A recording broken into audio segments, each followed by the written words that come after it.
Today on Locked On Canadiens, how soon can we see the star defense prospects here in Laval? You are Locked On Canadiens, your daily podcast on the Montreal Canadiens, part of the Locked On Podcast Network, your team every day.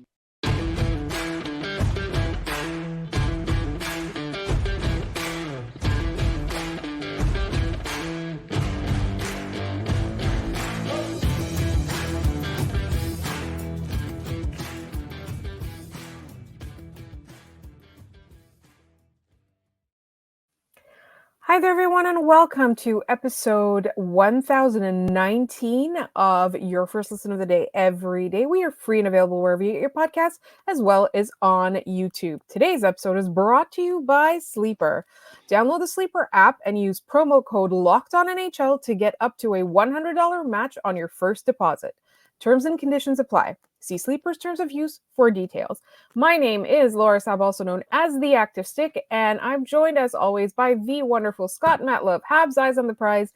And Scott, I know Habs Eyes on the Prize wise, you're having a good day, but are the Habs going to have a good day against the Coyotes at the time that people are listening to this tonight? I'm hoping so. I haven't really, I want them to be competitive and lose games and everything. But at the same time, after the whole Logan Cooley tweet and just I'm perpetually annoyed that Arizona continues to exist, with everything going on. I'm hoping the Habs smack the Coyotes just straight back to whatever arena they are playing in right now. They've lost, I believe it is 12 straight games. Win. It's as simple as that. Just win this game. I'm not overly wowed by the Coyotes, but the past few times the Habs and Coyotes have played, Arizona has been that plucky, annoying team, and the Canadiens are playing down to their opponent's level like they've done before. I'd like a big night from Juraj Slafkovsky just because the Twitter content will be chef's kiss. We could dedicate an entire segment to the reactions to Coyotes tweets from Habs fans tomorrow night if we wanted to, but I'm expecting this should be a game the Habs win. If they play like they have against some of these better teams recently, they should come out of this game with a win. And I know some people are going to be panicked by that and whatnot, but beat teams you should beat and beat teams that make fun of your 19-year-old number one pick, because sometimes it's a moral victory on and off the ice. So, speaking of the way the Montreal Canadiens have been playing lately, they continue to do things where the underlying numbers are showing improvement in certain key areas.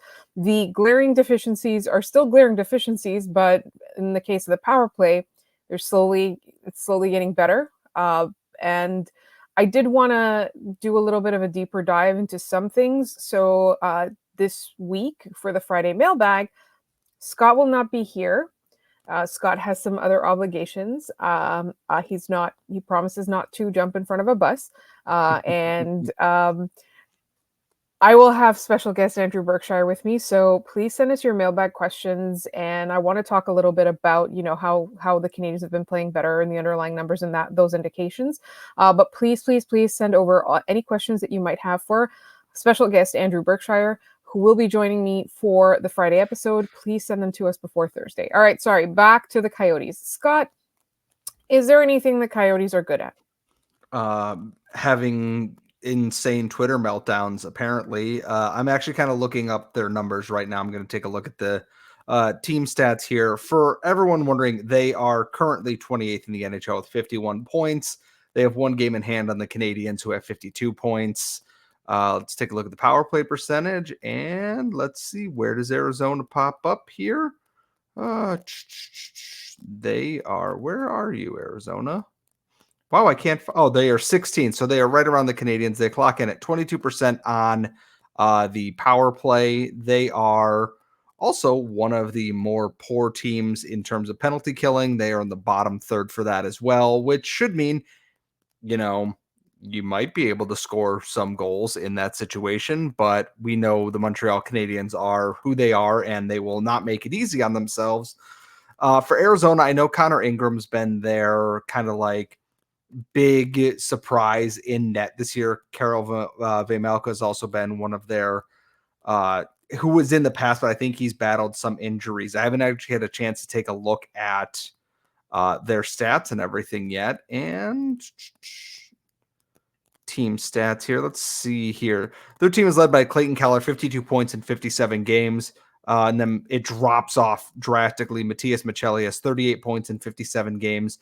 Nick Schmaltz, 34 and 54. Alex Kerfoot, who I did not know was an Arizona Coyote, 33 and 57. Lawson Krause, 32 and 56. Bugstad, 30 and 57. Dursey, 30 and 51. Logan Cooley, who was apparently very, very far ahead of Uri Slavkovsky and everything this year, has 27 points in 57 games. They're not a team that's blowing the doors off of anybody, but I know they've been feisty in a lot of games recently. Just don't take them lightly and finish your chances here. Don't give them a chance to grow into it.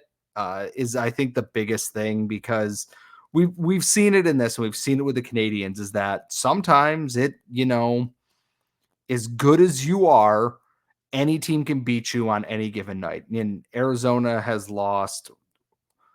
Why are they? Oh, they went to overtime. So they're 0-8-2 in their last, 10 games. They haven't been good. They've been bad.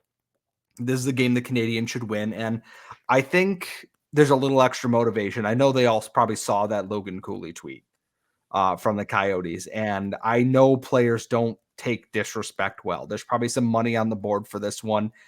And with a team that is struggling, this should be an opportunity as a get right, or an opportunity for guys like Jesse Ylönen, who have been kind of snake bitten, haven't been performing well. Tanner Pearson to, generate, even if it's, garbage time points, it's garbage time points. There's still points on the board. I'd say Josh Anderson, but I'm just kind of tired of jinxing him at this point. Out of everything else, I would like to see Mike Matheson kind of round back into form. He's been a little wonky defensively, and just I want to see a good multi-point game from him. I want to see that first power play unit do some damage in this game. And it's interesting because this is technically a game you'd want the Canadiens to lose, because the tank battle has still not been determined, right? The bottom of the barrel, bottom of the basement standings have not yet fully been solidified. And at the same time, when you're trying to get rid of...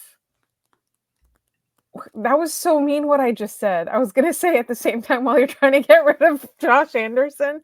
I'm so sorry. But yeah, that you're essentially trying to relieve your cap from his contract. How about that?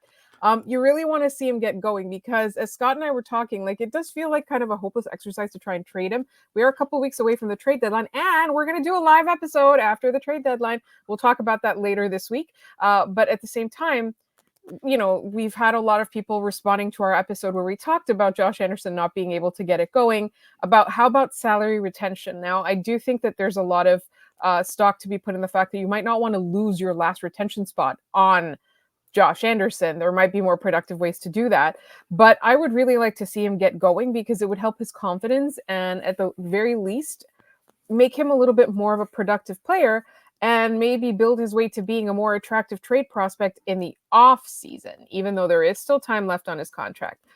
There's still hope for them to trade him away, but that was really kind of mean what I said. When we come back, we are going to be talking about some of your mailbag questions that, as we promised, we would carry over to next week. Also, there's a key injury in Laval, which that's why I was hinting at Scott promising not to throw himself off a bus in front of a bus. And we are going to get to all of that in just 1 second here on Locked On Canadiens. But first, this episode is brought to you by Sleeper. It's Basically, we're 2/3 of the way into the season, and the Canadiens are exactly where we thought they would be. But regardless of where they are in the current standings, I do want to remind everybody that you could win big by playing daily fantasy hockey on Sleeper, the official daily fantasy app of the Locked On NHL Network.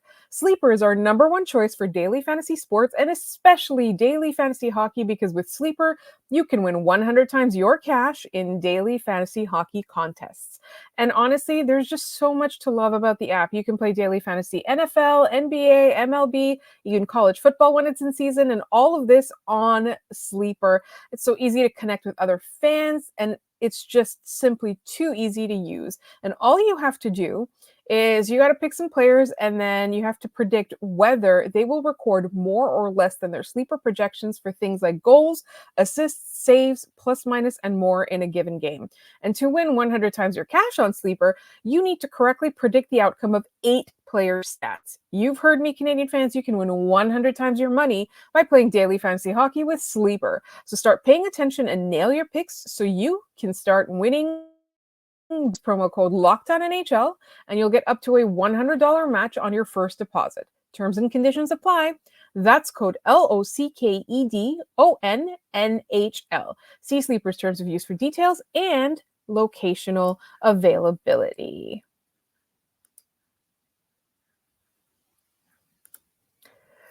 All right, Scott, just before we get into some of the mailbag questions that we're carrying over from last week, what's the goaltending situation in Laval right now?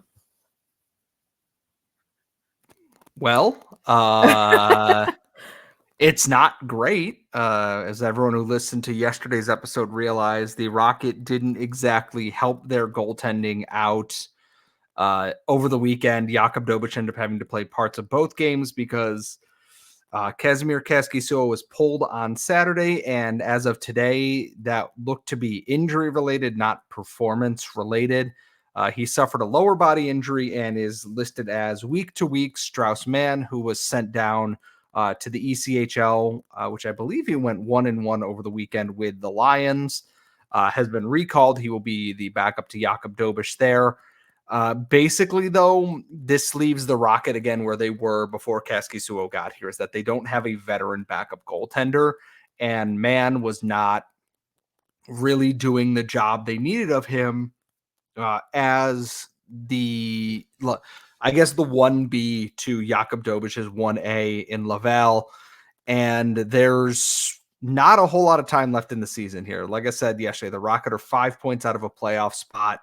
Other teams have games in hand on them, and losing their backup goaltender, but their solid veteran kind of brace to that is a tough pill at this point in the season.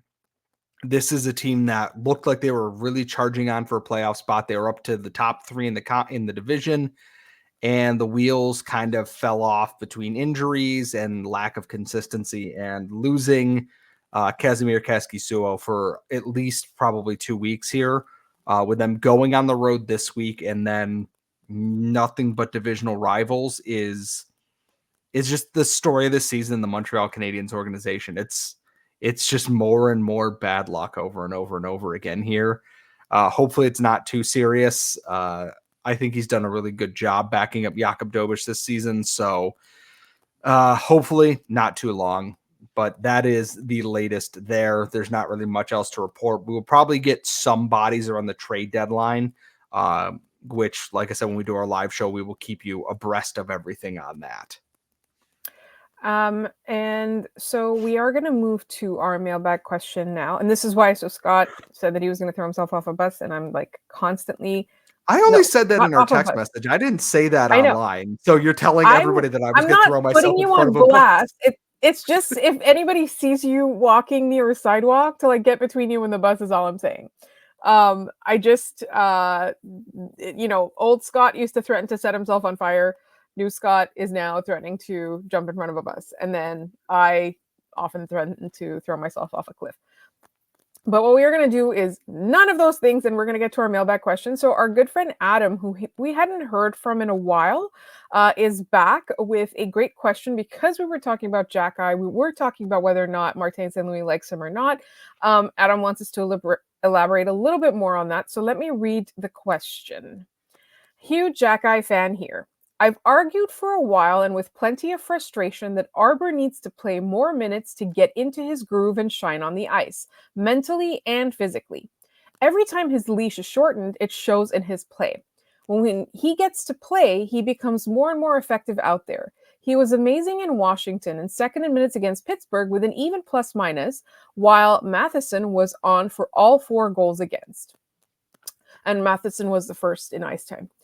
I see the benefit of his stint in Laval, and it appears to Hughes to him about their big plans. I guess appears Hughes talked to him about their big plans, but it seems like Martin St. Louis has been too hard on him this far. Is this tough love for good reason? Are they helping or hurting his development? Is it time to consider keeping him as a top 4D until he forces their hand? And if not, what's it going to take for him to get a real opportunity for consistent minutes? Here's where things get tough, is that there are some games that, yeah, he, deserves to play those minutes. Washington was one of those games. There are some games, though, that you can tell that it is not, things are not clicking defensively. And that's everybody. That is not just Arber Xhekaj. That is not just David Savard. That it is everybody that you see it in their defensive zone play. When they get the puck, what are they doing with it? Some games, everything is dialed in and they're making the right reads. The puck is moving with authority. Even if they don't win those games, you're seeing the right things. And there's some games that they are behind the net and then they're just kind of blind flicking the pass around there. I think part of this is going to be eventually you have to force your coach's hand. Look at Slavkovsky, is that he bounced around lines, got on the first line, and showed that he can stick there. That even when they changed it a little bit, they brought him right back there because it worked. You have to force their hand. Part of that is sometimes Xhekaj does that, and he has his good games, and he has his not so good games. I want to see the guy I saw with the Rocket here a little bit is composed. Yes, you can have that kind of nasty side to you, but composed within the rules there. I think the Arizona game is a good opportunity for him. I don't think you need Mike Matheson playing 25 minutes a night in a game like that. But I look at what's coming up here. You have Florida, you have Tampa, a game where there's going to be some bite and some snarl, which is right up Arber Xhekaj's, alleyway there. Even the Predators, the Leafs game, we already know that Ryan Reeves is going to try and get even because he's a big, dumb, poopy baby. And then like the Blue Jackets, there's physicality and chippiness in these games that prove your worth while staying out of the box. You can be the nastiest guy on the ice. And without I think ever taking a penalty. Yeah. And like as they go down the schedule here, it's a lot of divisional games. The Red Wings, the Senators, the Islanders again, the Rangers with their 6'7" punchy baby there, the Leafs again, the Lightning again, the Panthers again, the Flyers, etc. There's a lot of opportunities that you don't always need. We know what Matheson is. We know what Savard is. Sometimes you just got to kind of take that, that leash, that lead off, and just let him do what he can do in those games there. If he continues to stay out of the box, which I think is something they wanted him to work on when he went down to the AHL, I think you're going to see that trust go really quickly. He put 107-mile-an-hour slap shot on net at the Fan Fest. Maybe some power play 2 time there. I wouldn't even be opposed to even power play 1 time. We know Matheson can move the puck in one half of the ice, basically. It's a lot of force the coach's hand, do all the right things, and eventually you just force their hand on that. And people will see that. And I think enough people will see that. But when you're making mistakes, and if the entire defensive core is making mistakes, you're probably not going to get that same leash as, unfortunately, a veteran, because that's just how every coach is in the NHL. Right. And that was something that, we've kind of criticized Marty for that a little bit, is that he kind of defaults to his vets a lot of the time. He kind of treats them the old school way they get treated, even though he did show up with what seemed like newer ideas. It is very, very apparent that the rookies or the younger players or the newer NHLers, let's say, have a shorter leash. I don't know what is wrong with me today, but at the same time, It's like you said, you have to force their hand. Like in any situation, you kind of have to do it so they can't argue, right? And so taking unnecessary penalties or jeopardizing your team for absolutely no reason gratuitously is not the way to go. I think a lot of it is in Xhekaj's control because, as you said, he is a very physical player and he is somebody the Canadians need, right? Like when he's on his game, it feels like exactly what the doctor ordered for this team some nights. So it's so important. It is in his hands, but I feel like at the same time, we've gotten a couple questions about like people saying that Martin St. Louis doesn't like him or not. I don't think so. I think Martin St. Louis just doesn't realize that he does default to these old school kind of coaching habits or things that any coach tends to do. And somebody like Arber Xhekaj comes with a brand, right? And so it's up to Martin St. Louis to kind of see past that. And it's also up to Arber Xhekaj to reward that with not giving him a reason to bench him again or scratch him or whatever. All right. We've got a couple of more really fun questions coming up, plus one about Tanner Pearson. That's going to happen just one moment here on Locked On Canadiens. But first, our other sponsor today is Camino Consulting. You've heard of our online families and couples course and taken advantage of the Locked On 25% discount running to the end of the month.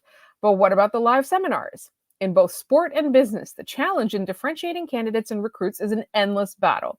Everyone can demonstrate their measurables and qualifications, but we all know it's the intangibles that matter when those things are similar.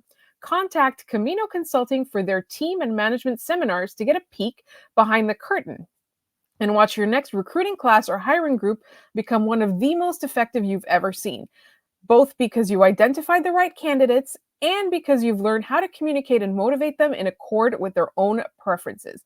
But you aren't in business management or working with a team. We pay referrals. Make some money by making your workplace and favorite teams better.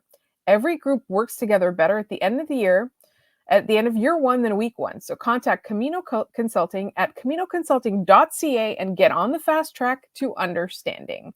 That's caminoconsulting.ca.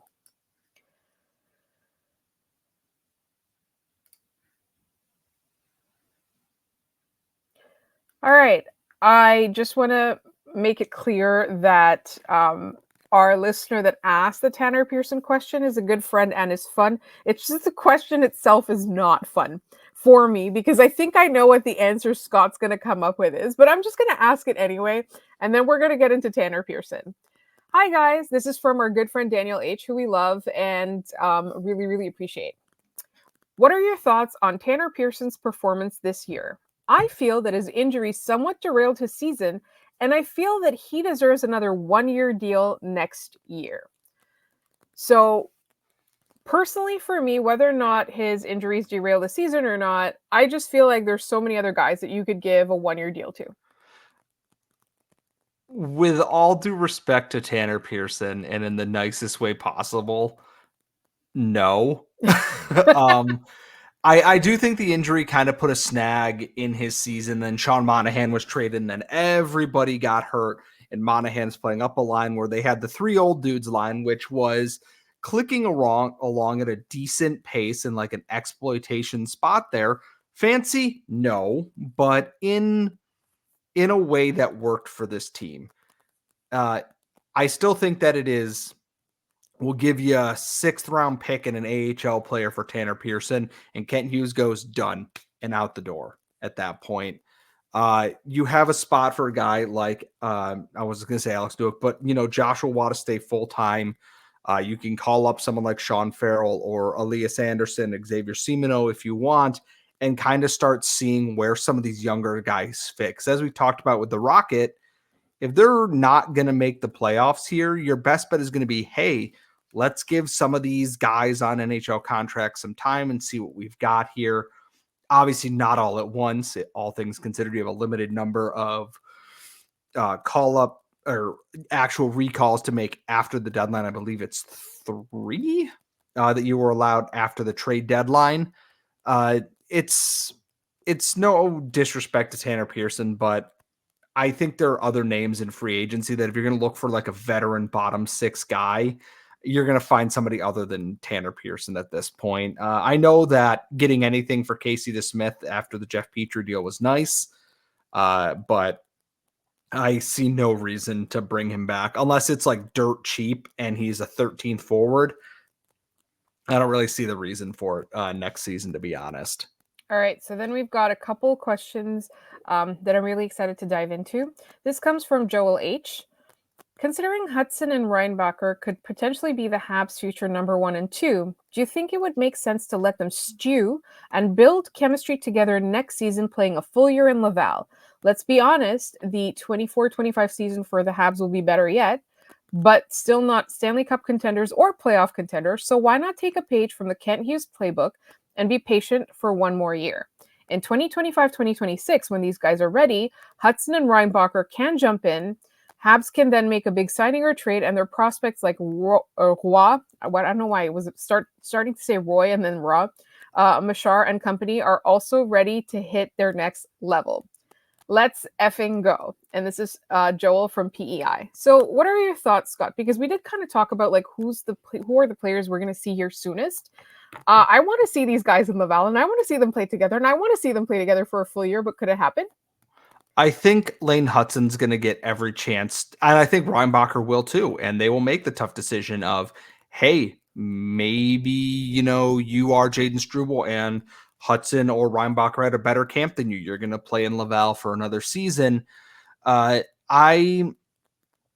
know when Reinbacher's season inevitably ends here, from everything that I've heard, and it's about a week and a half away, right on the trade deadline, we would be able to expect David Reinbacher going to Laval. And that is actually much needed for their defensive group there. And Lane Hutson, depending on how BU season goes, they are potentially a lock for the tournament unless they fall off a cliff in the next couple of weeks here. I won't pretend to understand how pairwise works, but I think Hutson's going to be given every shot. He'll be a third pairing guy, but he's going to be running their power play units at that point. Personally, I don't have an issue if they send them both to Laval and you have Reinbacher Hutson on a pairing like they did in camp. I think that is a lot of fun and something I would like to see. It's not a bad thing, and I know everybody wants to see them in the NHL immediately. I get that for sure. Ice time does matter too, and we don't know how Lane Hutson's going to look in an NHL environment quite yet. Yeah, the NCAA is a little bit faster, a little bit quicker than the junior leagues because it's older players. The NHL is another step up from that. David Reinbacher's been playing against men for the last 2 years. His transition may be quicker in that he adjusts to it, but Hudson's ceiling is still a little bit higher. I would expect that one or both of them will spend time with the Rocket next year, and that's according to plan. That is not any reason to panic, and I know that this will get lost in time anyways. This is no reason to panic right now. There's a lot of bodies still here to sift through, and I'd rather have them playing more minutes than not playing enough minutes at all as developing pieces. And we have our last question from our very good friend Claude. Hi guys, just wondering what your thoughts are on the roles on a hockey team. The reason I ask is because I feel that Jan Mysak would be better suited to play on the fourth line and in a penalty-killing role than Gignac. There's no doubt that Gignac has more skills, but I think he thrives with more ice time, whereas I think Mysak would be more apt to excel in his own role with less ice time. Conversely, I think Xhekaj suffers when playing 12 minutes a game as opposed to the 18-plus minutes that he was used to playing in junior and the AHL. As part of development, I think it would be beneficial for a player to remain at a lower level until he's ready to fulfill the same role at a higher level. I'm not saying they should graduate from first line to first line or top 2D to top 2D, but maintain their identity from one level to the next. The Guy Carboneaus of the world are few and far between. So it's really funny because I often think of it this way too, is that they should be playing the role that they're expected to play in the NHL, in the AHL. But at the same time, that doesn't always translate because a guy that could be your top line caliber in the AHL might only be a middle six guy on the NHL level. So Scott, what are your thoughts on this? Like, do you think it's kind of affecting the way that they develop if they're placing them in roles that they're not necessarily going to play in the future? I mean, here's the thing: is I like some players just take a little bit more time. Like I think Jan Myšek's had a really good AHL season this year. He's not going to be a superstar by any means, but he's someone who's developed into a really strong checking forward role, and he's scored some, good goals this year that I don't think it's ill-advised to have some. I don't want someone to be like, you are a goon only. Do nothing but that. Like Michael Pezzetta got back to the NHL by being told, you are a older player on this team, a veteran on this team. We want you to be, a checking physical forward, but also we need you to, be a contributor out there. And it seemingly got him to stick at the NHL level there. Yeah, he's still willing to throw the gloves off and be that kind of reckless power body guy. I don't want them to take everybody and be like, this is your ceiling. Let players show you what their ceiling is and go from there. Especially in the AHL, lineups change so often. Like Semino's been on the fourth line, he's been on the first line, he's been on the center, he's been on the wing. Things change so rapidly there. I don't want to say that coaches are like, you are only in this role. That's limiting, and I don't think that's what the Canadiens are going for in this. But I wouldn't mind seeing if they were like, hey, we want you to continue to work on your forechecking and your face-off skills and kind of become that bottom six pivot that, the Canadiens, could use. And even as soon as next year as a fourth line center, we don't need you to score 20 NHL goals. If you could chip in 5 and, be above 50% on faceoffs, I think they would take that. Absolutely. And so that is it for now. We will be back with a recap of the Coyotes game. And do not forget, later this week, Andrew Berkshire will be joining me for a mailbag episode. So please send us your mailbag questions at lockedoncanadians@gmail.com. You can also leave them in the YouTube comments. Just put mailbag question or MBQ. You can also hit us up on Twitter at LO_Canadians. Thank you so much for listening. Do not forget to subscribe wherever you get your podcasts, as well as on YouTube. Tell your friends, leave reviews, let people know about us, and we will be talking to you tomorrow.